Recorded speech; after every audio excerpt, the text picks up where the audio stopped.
What up, what up, what up? I'm going to give you the Matthew McConaughey intro. All right. My name is Majid Nderi, a.k.a. Magic Leb. Welcome to another episode of The Magic Hour. And today we have another comedian guest, the beautiful Bogan, also known as Marc Ryan. Yes, that's correct? Right. Hey, what's going on? How you doing? Thanks for being here, Marc. Thank you for inviting me. Yeah, anytime. Love the tats. Oh, thank you very much. You know, I don't know if you're a comedian or if you're one of the bikies. What's going on here? No, they're all soft tats. They're all, there's nothing. So I'm safe if I walk by Hanley Street and I saw you? Yeah, 100%. All right, cool. Yeah. Oh, that's great, man. Thanks for coming into the show. I guess I want to ask you, the first question I want to ask you is like, what made you get into comedy? Well, what made me get into comedy is I was very mentally unwell, and I went and saw a therapist, and the therapist said to me, when was the last time you felt good in your soul, happy? Yeah. And felt good. And I said, I did a best man speech at my friend's wedding, and I made everyone laugh. Great. And then he kind of looked at me and said, what, do you want to be a stand-up comedian? And I'd never thought about that up until then. And he must have seen a glimmer in my eye, he must have seen something. And then he was like, well, don't be a stand-up comedian, because if you're already unwell, that's not a cure, being the most vulnerable person on stage, and then, but because I'm good at listening to doctors' advice, here we are today. Well, isn't that always the case? Like when people become big comedians, they always have, they either went through a traumatic experience or they had a hard upbringing. It's never somebody that went to college and I was studying to be this, but I decided to become a comedian. It's like very rarely would you hear that story. Well, I think it's interesting, right? I think there's two kinds of people that get into comedy. There's like Sean McAuliffe, who's an Aussie star, right, is a lawyer. James McCann, who's, really doing great things now, is very, very well educated, right? So I think comedy comes from the perspective you see the world. So if you see the world from this end, and you can pick it apart in an educational sense or in that kind of way, then you make a good comedian. Well, yeah, I'm sure lawyers and doctors would probably make the best comedians because of the kind of clients and patients they've had in their lives, right? And they can bring into it. Like Ken Jeong, you know who Ken Jeong is? Yeah. He's a doctor. Yeah, and he became I think he kind of like. He unintentionally got into comedy. It wasn't his goal. He just he was just like drawn to that direction. And look how successful he became, from being a doctor, a well-respected doctor, to being one of the funniest Asian guys on TV. Yeah, because it's all about world perspective. Comedy is all about the way you see the world. Yeah. So if you see it from this point of view, or you see it from, like for me, I see it through a lens of like, I struggle with mental illness still, and I just like to look at the world in a different way. Whereas, sometimes, people that have just, I don't know, a normal way of thinking, I guess normal, to the world is normal. Do you find it therapeutical when you're on stage? Yeah, I love it. Yeah, it's my favourite thing in the world to do, because you just feel great afterwards. Yeah, because sometimes you got to ask, what's your happiness? Yeah, like all this stuff around us, whatever it is that people look to make themselves happy. What's your happiness? My happiness is connecting with people and making people smile. You know what I mean? And I say smile because sometimes people don't want to laugh because they're too embarrassed to laugh. But then after a show, they come and go, that was the funniest thing I've ever heard. Then why don't you tell your face? Yeah. Well, I was shy to laugh. But even making people smile at a minimum is what I live for, what I love to do. Oh, that's terrific, man. I like that. I like your attitude. Do you remember your first set? Yes. So my first ever show was at the Star Theatre on Henley Beach Road, and it was a competition. It was my first ever proper set, and I did really well. But it was a competition based on a voting pad, and so essentially, the more people you had in the audience, you're going to win. Okay, right? Have you ever found in the competition? How many competitions have you been in so far? I did raw comedy. And there's a few, back when I first started about 15 years ago, there was a few floating around. But I think the whole comedy competition idea is fraught with danger because comedy's subjective. Yeah. But have you ever found, when in terms of judging, that sometimes people steer to judge the ones that they are supporting more than judging the one of who was funnier and who was not. Yeah, of course. You know, yeah. But you can see that how unjust that can be for the person who really putting it out there and getting the most laughs, but doesn't get the prize or the recognition because they like somebody else better just as a person who they may never even have met you, but they're just supporting that one person. That person drew the most crowd because he's got more cousins or more friends or whatever. And then he probably didn't do as well as others, but still took the prize. Like, do you find that unjust? Of course it is. The whole thing's unjust, right? The whole thought of a comedy competition. Right now, you know, when I was younger, I said like I represented South Australia in Melbourne at Raw Comedy, and it was like 11 years ago now, so it's not even a thing. Yeah. Right? But I guess at the time it was kind of cool, and it's still kind of bad. I mean, I don't rest in that, but the whole thought of a comedy competition is even bizarre because, like, I said it's based on personality for the most part, but someone could have some really ripper material. Well, the goal is to make people laugh. Right. If that's the goal, like whether you win or don't win, people are going to remember that performance always. Yeah. You know? And I'll say this real quick. If you're a young comic coming up thinking about doing raw comedy, do it because they're the best shows you'll ever do because they're warm, they're beautiful shows. People know you're just starting out. Yeah. So I'm not saying don't do the shows. I'm just saying go in with the mindset that, you know, comedy is subjective. You know what I mean? Have some fun. They're cool, like they're killer. But, you know, winning it can't be what you said. It has to be about making people laugh, whether you win or not. Yeah, of course. Do you still do open mic or do you do more like shows like opening for others or being part of an ensemble? So I do my own shows and I do a lot of open mic because I need to test material. Yeah. I do a lot of mental health work because I talk a lot about my own mental health, my lived experience. So I get booked for a lot of unique shows in footy clubs where it's just me. Okay. There's no warm-up act. Sometimes not even sometimes the microphone is just a microphone they call out for the schnitzels. You know what I mean? Like ticket number 24. Yeah. Okay. Yeah. So I have a unique, I guess, experience in stand-up. All right. Okay. You know what? I miss microphones. You don't hear it as much. Like in the supermarkets, remember when they didn't know what the item was or how much the price was? They had to get in there. You know, that would have been a good time to check out some material. You just do open mic there if you wanted. I think you could. I mean, no one's going to stop. You know what? It's self-serving now. Right. So I'm going to self-serve some comedy. Yeah. You know, they can pay if they want. Do you have, who were your biggest comedian influences that you had growing up? Well, so for me, I'm not much of a comedy nerd, right? I don't really watch stand-up comedy. Probably, and look, you got to remember when I first heard stand-up comedy, like I'm 44, so I'm not ancient, but I remember a life without the internet. Do you know what I mean? And I remember cassette tapes. Yeah. I remember when CDs first came out. Yeah. You know what I mean? So, and you know, some people watching this podcast might disagree, but you know, my first taste of stand-up comedy I ever got was Bill Cosby. There you go. Right now, douchebag, yes. No, let's not take away that he was a comedy genius. But he was a comedy genius, right? He could tell stories without swearing. Yeah. Do you know what I mean?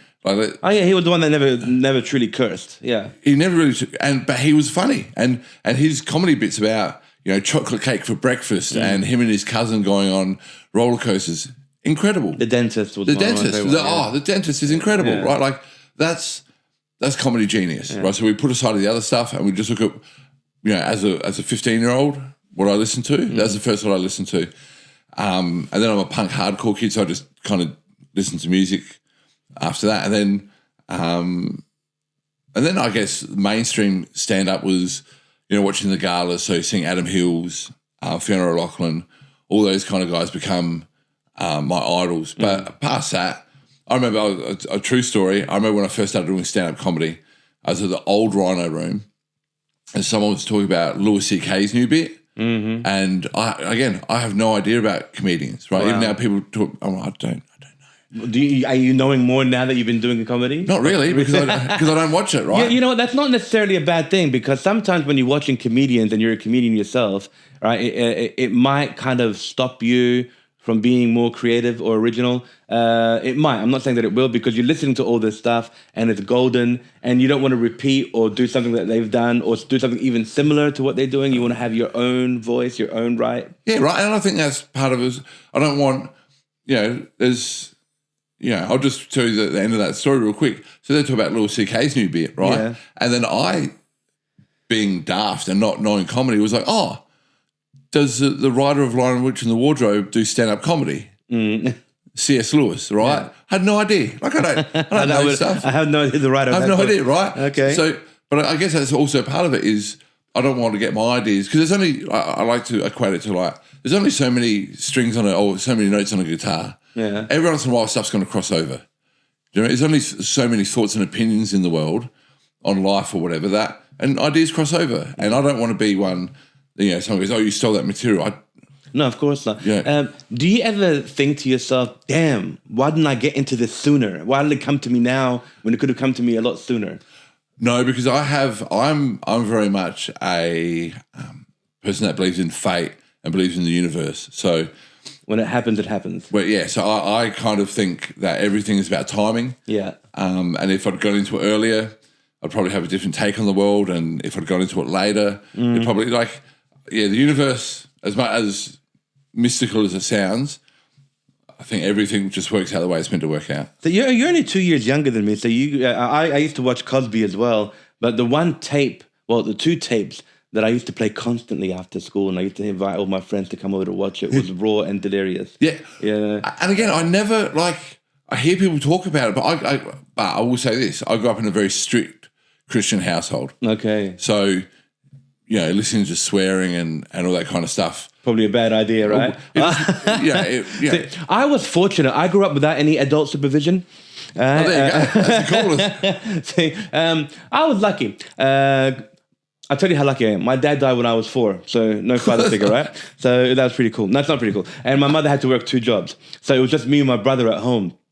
And my brother is 5 years older than me. Okay. Right? So he would bring things that I'm not supposed to be watching. Yeah. You know what I mean? Because he's 5 years older than me. I'm 7. He's 13, and he's bringing all this stuff down. And I'm watching Delirious and I'm watching Raw. At first, I was just laughing at the swear words. I had no idea what he was talking about. Of course, yeah. But then again, you just start imitating it. And I started taking it to school and imitating it in school. You were talking about Bill Cosby, and there was a set that Eddie Murphy did about how Bill Cosby called him and chastised him for being too dirty on stage, and he was doing his Bill Cosby impression. So I was doing I was doing Eddie Murphy doing Bill Cosby. You know what I mean? Like, I would like to talk to you about some of the things that you say on your show. And that's how I started my recess. You know what I mean? Yeah. And I would just have this whole bit, and then the teachers would come in, and the teacher was just waiting for me to say the F word, right, so they can give me detention or something. But I said it, and instead of that, they just laughed. And I was like, okay, cool, I think I got away with it. But in class, they said, none of that. None of that. Yeah. You were out there, I'm going to let you have that out there. None of that here. So it was fun. No, that's great stuff. When you prepare, how do you prepare for a set? I mean, do you write your jokes like on a piece of paper, word for word, or do you write the topics that you want to talk about and you got the rest in your head? I mean, how do you prepare for your set? So I have this incredible, I don't know what, I've never written a joke down. Really? Right? I've never written a joke down. You never came up with a joke? You never thought something was funny? Like, I'm going to write this down and say it, and that never happened? No. It just kind of floats up here. Yeah. And there's just, I don't know. Like, I do write concept, like, I've never written a joke word for word, right? Okay. I'll write down the idea or the premise of an idea, or I'll have, a sentence, or I'll think of something and go, oh, that's kind of funny. And I'll put the note down there and go, I'll get back to that. And then sometimes what happens is the world just works in a way that 2 ideas combine, and then you go, that kind of works. Okay. And I'll try that on a stage. And then, do you ever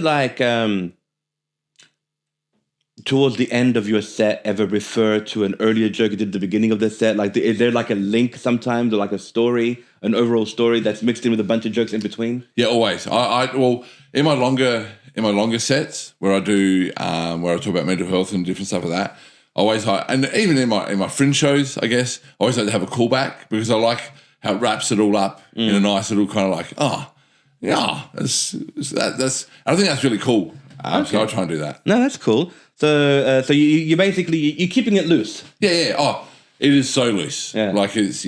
I always like to keep room to read the audience and see what the audience is thinking, and then try and move around. Do you ever interact with the audience, or are you just there to do your set?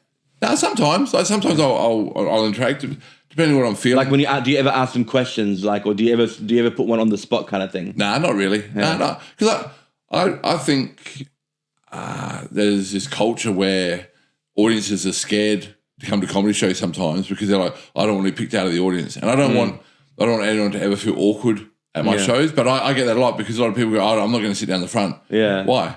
Oh, because you pick on me. Nah, I'm just here to do stand-up, right? Yeah. Okay. Well, there are people that are exact opposite. There are people there just to purposely heckle the person that's on stage. How do you deal with hecklers? I don't look.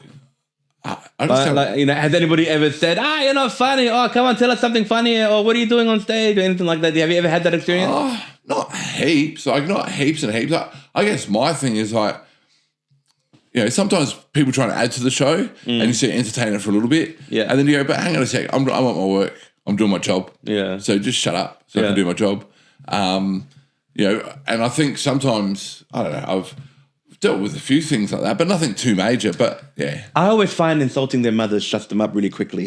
You do it quickly, you do it funny, all right, and you do it just well enough for everybody to laugh, so that his voice was lost in that laughter, so he can't actually rebuttal. So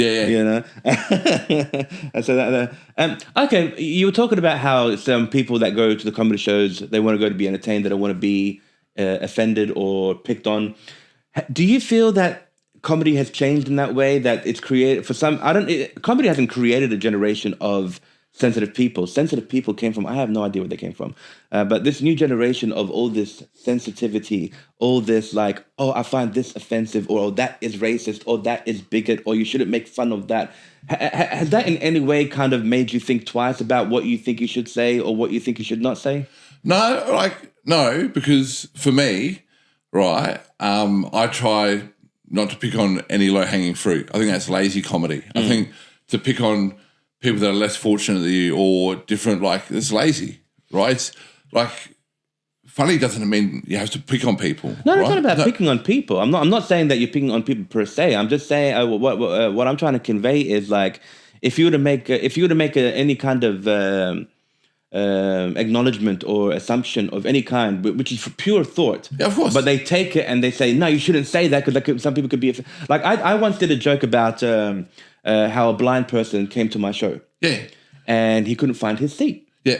And I was like, I was trying to get the blind man's attention. I said, hey, Mr. Blind Man, yo, over here. I don't know why I was waving. Yeah. Because it's blind.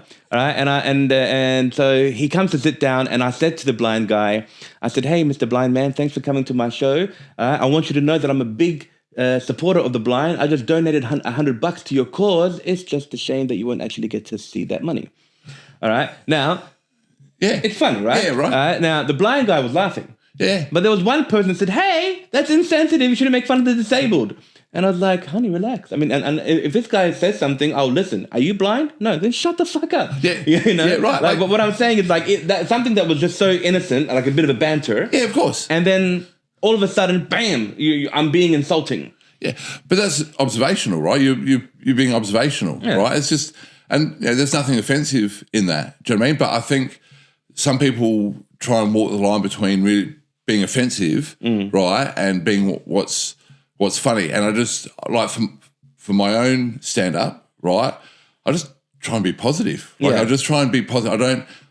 I don't know. I see it a bit where people, and I guess you don't know the line until you cross it, right? And that's part of the stand-up thing is walking alongside that line. Now I talk a lot about death. And a lot of people freak out. They're like, oh, my God, you talk about suicide and you talk about death and you talk about... Yeah, I do, because that's my lived experience. Yeah, but this is exactly what I'm talking about. They take it out of context so quickly and they assume the worst. Yeah, well, that's...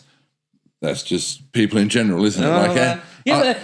Is it people in general? I mean, if I like, okay, you said that you don't follow many comedians and so forth, but if you would look at some of the stuff they did in the 70s, like Richard Pryor, the man was all about. The man had a way of taking everything and making it offensive, but at the same time, you can't help but laugh. He wasn't being offensive for the sake to insult or hurt people. He was being offensive because there was something behind that would make you laugh. So it was so funny as a joke that you forget that it was offensive. You know what I mean? But what I'm saying is, back then, nobody said anything. Nobody said, "Oh, you shouldn't say that," or you shouldn't make fun of black people that way," or "Not all white people like that." They didn't say any of that. They just went with the moment and they laughed their asses off. Yeah. All right. Now, people keep saying to me, "Oh, we can't do things today the way we used to do back in the 80s or 70s," and I'm like, why the fuck not? If it was funny back then, it's still funny today, and it will be funny in the future. Let's look at something completely innocent. Yeah. Tom and Jerry. Yeah.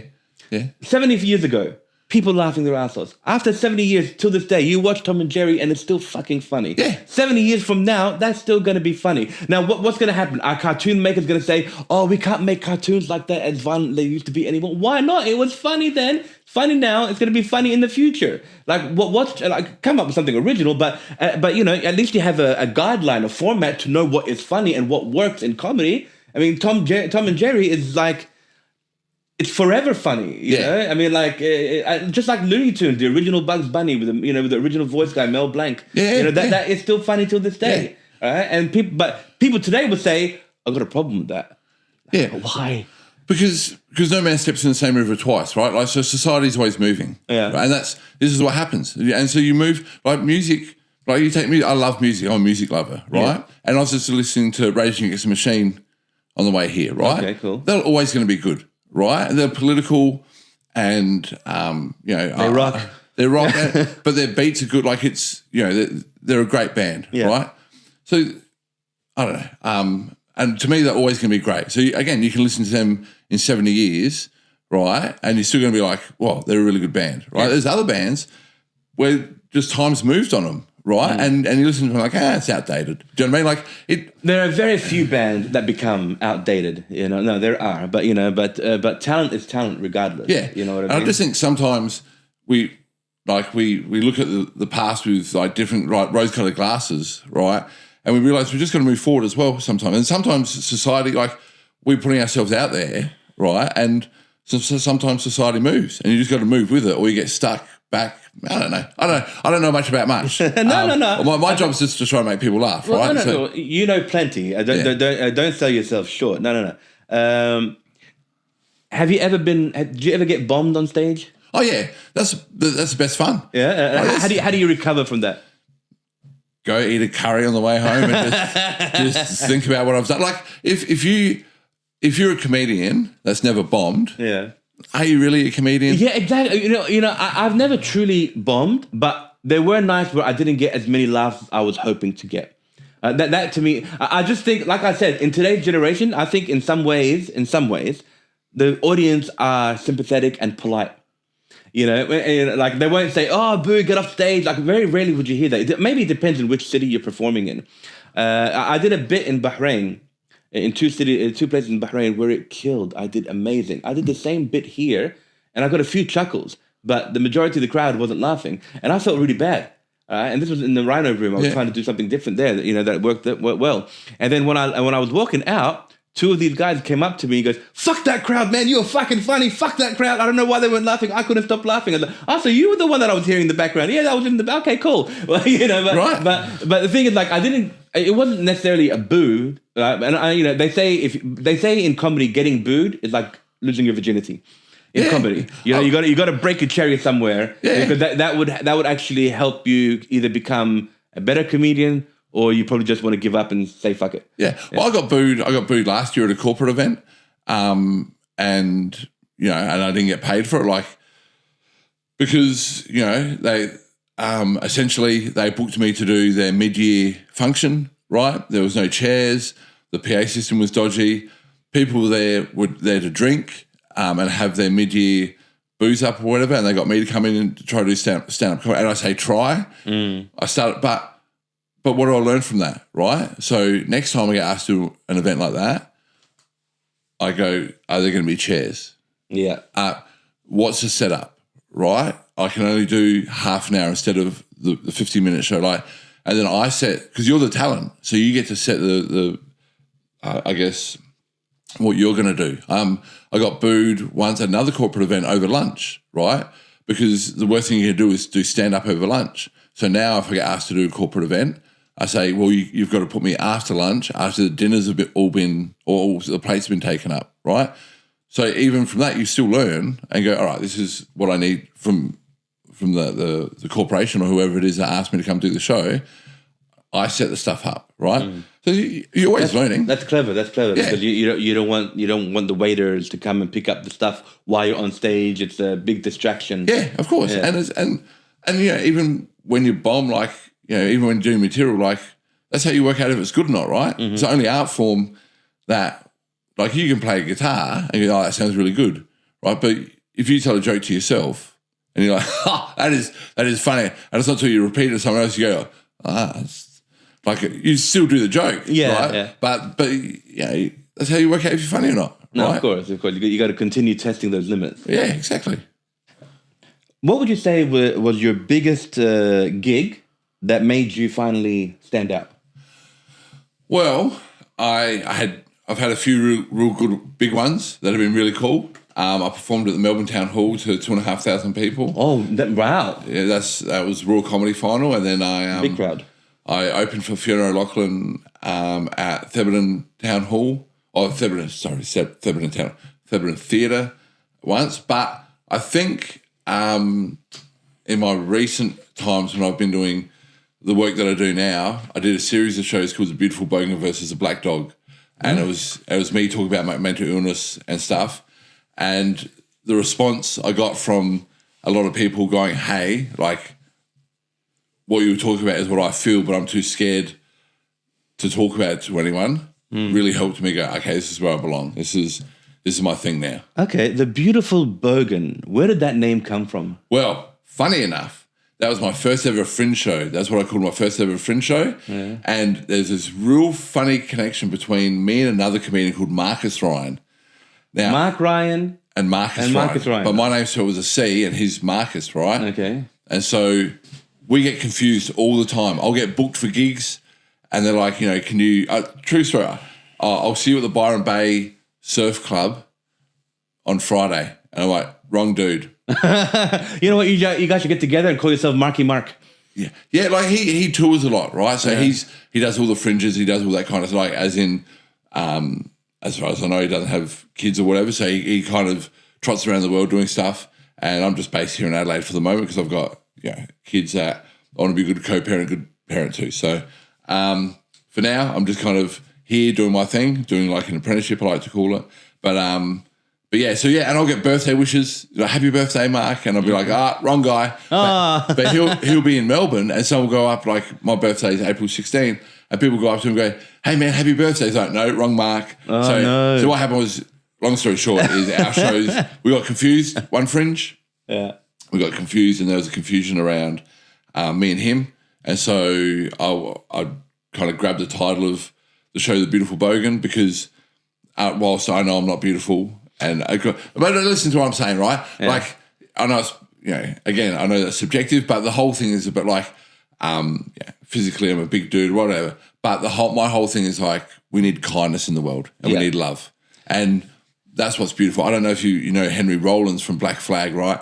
He does a whole lot of stuff now about how love is punk rock. Being loving and telling your friends you love them. Henry Rollins, didn't he have a talk show at one stage? Yeah, right. I know that guy. So he talks about how, back in the day, punk rock was anarchy, but actually right now in the world is, love is anarchy because it goes against everything. Telling somebody you love them, right, in a world that's divided and, people freak out, oh no, but no, or being kind in this world to someone you don't know, that's punk rock and that's love. You know what I mean? John Lennon said it best, didn't he? All you need is love. 100%. That's where the beauty lies, right? And a lot of people today kind of get uncomfortable because they're not used to that kind of behavior. They used to. We got to our society had become a way that we are either defensive or skeptical when we meet people. We are suspicious of them constantly. Yeah. It's like it's very hard for them to conceive. Hey, I'm just trying to do something nice for you. Without strings. I'm just trying to do something because you're another human. Yeah. I'm a human. Yeah, but a lot of people will have difficulty coming to terms with that. Of course they do. I try and I'm not a wealthy man by any means, because to me wealth isn't financial. Wealth is what you have around you, the love that you have around you. Right? Spiritual currency. Right? Yeah, that's my thing, because I don't. Yeah, but I love to share, right? And I remember after one fringe show in town, I was hungry, and I went past a 24-hour bakery in O'Connell Street, and there was a homeless dude there, and he was still awake. I was like, "Hey man, do you want a pie?" And he's like, "No, can I have a pasty instead?" I was like, "Yeah, cool, of course." Like, you still get to choose. Yeah. I would have probably drawn the line if he goes, "I'm a vegan." Like, no, you don't get to be homeless to be a vegan, which you do if you want. But my point is, like, I love a homeless vegan. That's a funny concept, right? Isn't it? Right? But he wanted a pasty instead of a pie, which is great, right? I got him a pasty. But I guess the point being, like, we can always show love and kindness without strings. Yeah. Do you know what I mean? Like, no, we can. I totally agree. When I was living in Bahrain, there was a moment where I was doing pretty well. Yeah. Financially, I was doing very well. And a lot of friends that I had were Cuban musicians. Yeah. And one Cuban duo, they had just lost their jobs, and they had only like a week to vacate from the accommodation they were providing, and they had no place to stay, and they didn't have enough money to stay in a hotel. So I said, just stay with me till you find a job. Yeah. I made up the extra room. They stayed with me for 3 months. Yeah. But it took 3 months for them to finally get a job with accommodation and so forth. And I didn't ask them to pay rent. I didn't ask them to contribute any food money, no electricity, no water, just out of the goodness of my heart. And they were so grateful that they wanted to pay me money. I said, I didn't do that for that. Yeah, and I'm best friends with them to this day. They message me every week, so just ask me how am I doing. They live in Egypt now. They used to live in Bahrain, now they're living in Egypt. Yeah. And they call me, they send me a message every week saying, "Majid, how you doing? Are you okay? How's your family? How's your son? How's your mom? How you enjoying it? When are you going to come back? We miss you." Like, I know, just like doing something so small in an act of kindness, the rewards are so massive, Right. And I'm just like, I'm happy that you guys are doing well. And that's the thing, right? Like, it's not. I've got these humans that I look after, and they're beautiful. Their dad's a bit average, but like I try and be there where I can for them, right? Like, I try and feed them when I can. I show them kindness when I can. They're my kids, but whatever. Do you know what I mean? Like, like you still look after your children. You know what I mean? Of course. So, it's a privilege. Yeah, right. But yeah, and I think teaching my kids also to be kind and to be loving and it still comes with boundaries, right? You still got to know your boundaries and be able to, because some people will take advantage of your kindness. A lot of people mistake that kindness as to think that you're not a strong person, right? They think that you're weak or something. Yeah. So but that's a balance of life, isn't it? This is, I like to think, this is a human experience. Like, we're born now. How crazy is that? We're living when we're meant to be living now in this world. That's the greatest gift ever. See, that's so interesting that you would say this, because I actually concocted a question. That kind of related to what you were saying. If you can do a comedy set for any audience in history, who will it be? Whew. Like, would you ever want to get on stage during World War II after Hitler's speech and try to make the Germans laugh? Like, if you could pick any time in history at all, what would? Yeah, I don't like there are so many. Yeah, that's an incredible question, right? Wow. I don't know. That's out of my strategy. That's all right. That's a great question. I guess the question, what I do now is what I love now is talk about the things that I live through, and so. I think, and we're in a mental health crisis at the moment. So I'm privileged to land where I am now.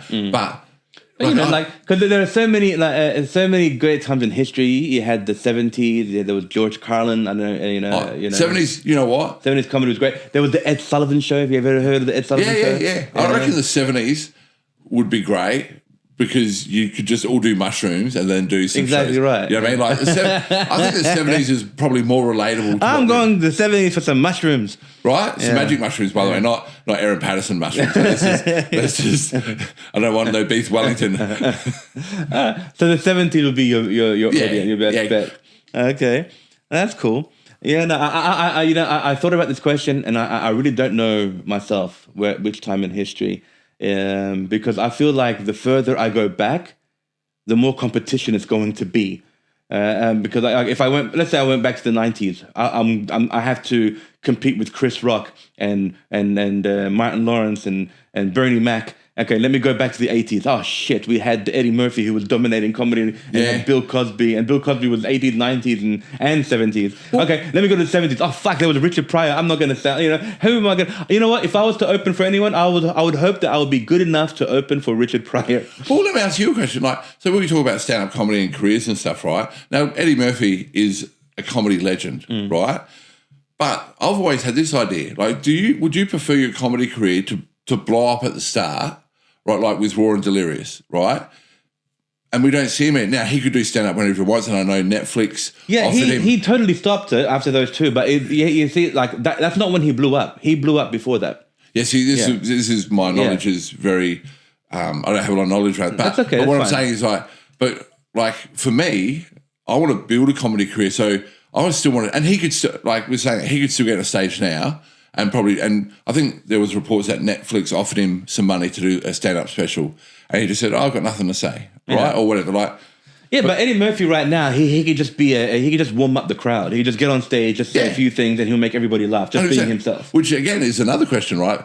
What is, like, when it comes to stand-up, right? Are you going to go watch the name? Because I'm sure there's comics that you already know their material, but you're going to go watch them, so you've said you've seen them, right? It's like a bucket list thing. Or is it about the material? These are the questions that... Well, I guess it's just for both. Like, if my favorite comedian of all time today is Dave Chappelle. Okay, yeah. If he was to come here and I've seen his set 100 times and he was going to do the same set that I've seen on TV, I still want to go to the show because there's always going to be something different or an addition, or maybe he's doing a different act completely. All right, but I'll just want to be there so I can say I was there in the hope just to meet the man after the show. Yeah, right. I mean, like, I don't think anybody should miss an opportunity to see anybody of great talent, regardless of what it is they do. Exactly. Right. If it's talented and they're making a mark in history, you want to be there to witness that firsthand. Exactly, and I'm like I think about my career because sometimes in stand-up comedy you got to ask yourself, what are you doing this for as well? Like, is it to be famous? Because then you get famous, and what after that? Yeah, right. What's it like? Yeah, it's like how are you going to continue to top yourself? Right. Yeah, which is what we're trying to stop people from doing, is topping themselves. Yeah. Right. But that's my job, is to try and stop people. But I guess that's the point, right? Like So what is it that we strive for? Like, and when do you know you're settled, right? When can you sit back and go, like, for me, I'm never settled because I always want to be better. And fame is, I don't want to be famous. I want to leave a legacy of some kind, right? I want my life to... You're getting ahead of me here. Oh, no, that's great. That's great. It's like as if you're reading my mind of the questions that I want to ask you. And I don't have time to ask you. Like, because one of my questions was here is like, what's the one thing you would want your audience to remember you after this conversation? How do you want to be remembered after this conversation? My whole purpose in life, right, is to be on the same level as people who live with mental illness that I live with, depression, anxiety, suicidal ideation, and some pretty dark things. I want them, and this is no matter what I do in life, I want them to feel that they're seen, right, and that the world has not passed them over. If there's one person in the world that sees their struggle, right, that sees the duality of what they're living with, like the struggle of living between life and death, that there's one person at least in the world that sees them and goes, I got you. I know what it's like. I know what the fight is like. That's my whole purpose. Whether it's stand-up, whether it's just doing everyday life, right, that's my purpose. And that just leaks into what I do. And that's my passion. It's not my happiness, because my happiness is an internal thing. But that's if there's one thing I want to be known for, it's being able to see people that feel marginalised and go, because I don't know what your life is like. I don't know what other people's life is like. I'll never pretend to know that. But I do know what despair feels like. I do know what loneliness feels like. I know... You can always empathise, yeah. Empathy, not sympathy, because I don't need you to fix my stuff. No, but you can always empathise with people. You know? You can always, like, understand what it is they're going through. And show kindness. Yeah, of course. And that's if I'm privileged enough to do that through stand-up, then that's a privilege. Do you know what I mean? I think stand-up is a great way to convey that message, to show people that you can care, to show sympathy and empathy, and to really reach out. I think comedy is a great way to do that because, like, you know how they say that no matter how ill you get, whether it's mentally ill or physically ill, even something as small as a cold or whatever, they always say that laughter is the best medicine. And fuck, is that not so true? 100% it is, right? And, the job of a comedian, not just the job of the comedian, but any job of an artist, right, is, there's only a few people in history that are picked out of the pack, I guess, to be able to do an art form, to take people out of their daily lives, right? Whether it's music or whether it's whether it's spoken word, not just stand-up, to take people from their life and go, oh, wow, that's incredible. Or, something they can do that penetrates the soul. Right? Yeah. And that's a gift of being an artist. That is a gift that we are all striving to want to achieve, or to at least be able to have. Like one of the worst feelings is to have the desire, but not the gift to fulfill that desire. Yeah. I mean, like, you want to be a comedian or you want to be a musician. You got it in your heart so much that you want to do this, but you just can't. Not everybody is born with that God-gifted talent. You know what I mean? Yeah. There are people that can do it effortlessly. Yeah. Like one example that I can give you is a story about Mozart. Yeah. Mozart was heavily admired, but there was one person who, well, he respected him, but he was also very envious of him. And that was Antonio Salieri, who was also a composer. Okay. Now, Salieri was very respected as a composer, and he was talented enough. But Mozart was on another level. We're talking a person who sings at a club and everybody loves him. Yeah. And then somebody like Michael Jackson walks in. Yes. You know what I mean? Yeah. And he just takes the whole thing without even trying. Yeah. And that's what Mozart was. Okay. And Salieri resented him for being that good and that young. He was younger than him. Yeah, wow. And he was better than him. Okay. And, I mean, Mozart wrote a symphony when he was 4 years old. Yeah, wow. 4. Yeah, Can you wow. imagine that? I know 4-year-olds today, they can't even spell symphony or let alone spell things like that. And, you know what I mean? But what I'm saying is, like, this Salieri was going to the point where I hate having the desire and not that gift, because I want to express the music that I have the way he does, but I just can't do it. Yeah. Like, it didn't mean that he was bad. He wasn't. He just didn't think anybody could be that good. Yeah. You know what I mean? Yeah. What human being can be that great? Like, what human being can be that funny? How can he be that funny? Like Dave Chappelle, why is he so funny? And he does it so effortlessly. Look at Prince. How can you be handsome and pretty at the same time? You're a man, and he can be handsome and pretty and play all those instruments. Right. You know, it kind of like, it's like you question yourself, how can the people be people like this? It's amazing. Yeah. And when you hear them, it's like, oh, I know why God chose you. You know exactly. what I mean?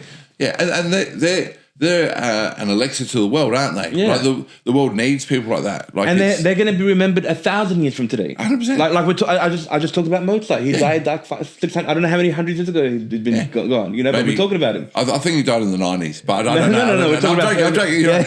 Like, but you know, like it's the story. I don't know if you ever heard the story about Picasso was in a restaurant and someone served him really well, and after the service, like whoever the waiter was, he said, "Can you give me a napkin?" And he drew a Picasso on the napkin and gave it to him. And then someone come up and said, "Oh, can you please do me one?" And he goes, "No, I can't." He goes, "Yeah, but it only took you, 30 seconds to do that." And he goes, "No, it didn't take me 30 seconds. It's taken me years to be able to do that in 30 seconds." In 30 seconds, you know what I mean? And that's where, like you said, talent and hard work. You have to work hard. No, of course. Right? But again, your talent gets exposed when you work hard as well, and it becomes more and more because for any young stand-up comics watching, even young in the scene, like you have to work hard to be good at this. Do you know what I mean? Like, no, absolutely. I have no argument there. Stage experience will never be as good as standing in front of your mirror because I laugh at my own jokes sometimes, but if you got to, right? But then sometimes you go, I don't know. There's something about the passion of being on that stage is it can eat you up. You know what I mean? It's electric. Yeah. Okay. Now I'm going to do something with you, Ryan. Yep. Mark. Sorry. You right? That I haven't done with anybody as a guest before. Ooh, hello. Okay. Yeah. I'm inspired by an American writer / actor who passed away named James Lipton. Have you ever heard of him? No. Well, James Lipton was an American writer, actor, and he had a show called Inside the Actor's Studio. Okay. And he was inspired by another journalist, Bernard Pivot, to ask the following questions. He would always end his interviews by asking 1, 2, 3, 4, 5, 6, 7, 8, 9, 10 of these very famous questions. Okay. They're short questions with short answers. What is your favorite word? Fuck. And a lot of people say that. What is your least favorite word? Yes. I don't know. Okay, you can say, okay, no, you know. What turns you on, like creatively, spiritually, emotionally? Philosophy. What turns you off? People that think too much. People that what? Think too much. Think too much. From philosophy to thinking too much. Interesting. What is your... okay. There you go. You already answered this, but here it goes. What is your favorite curse word? It's poo. Yeah, okay. Poo. What noise or sound do you love? Whoa. What noise or sound do I love? Wow. Screaming. Screaming, okay, cool. Like a crowd screaming? Like a hardcore, metal singing. Yep. What sound or noise do you hate? Oh, the one my car makes when it's breaking down. Oh, yeah, we've all had that. Yeah. I hate it when you turn off the car and the key's out of the ignition, but the car is still moving. Yeah, that one. What profession other than your own would you like to attempt? If I could be anything other than this, it'd be a hardcore singer in a metal band or a hardcore band. Cool. What profession would you not like to do? Oof. Be a doctor. Okay. And final question here, Mark. If heaven exists, what would you like to hear God say when you arrive at the pearly gates? You're kind of funny. Nice. That's a great way. That's a fantastic answer. Well, that was the questionnaire, and I am going to. These aren't my questions, but I want to continue what James Lipton did and how he ended all of these interviews with these questions. I think they're dynamite, and I want to adapt this and do it myself. And I hope people don't say, "Oh, stop copying people" or whatever. I just think you can learn so much from a person from these 10 questions. Yeah, 100%. And they're great questions. Oh, yeah. They're great. I can't take credit for them. I can only take credit for the idea, like, why didn't I think of this sooner? I should have done this in my other 12 podcasts. Lucky number 13. I was born on the 13th. So 13th is supposed to be the unluckiest number, but I'm stuck with it. So it's got to be my lucky number. Marc, thank you so much for being my guest on the show. And I want to thank you. Do you have any shows coming up that you'd like to discuss? I'm doing comedies. Christie's Comedy and Chaos on the 3rd of October. 3rd of October. You can follow the beautiful Bogan right here on his Instagram page. Yes, follow the beautiful Bogan, and then we'll sort it out, and you'll see what I'm doing. Fantastic. I want to thank my guest, Marc. Thank you guys for watching. And again, all right. Until next time, peace out. I'm broke.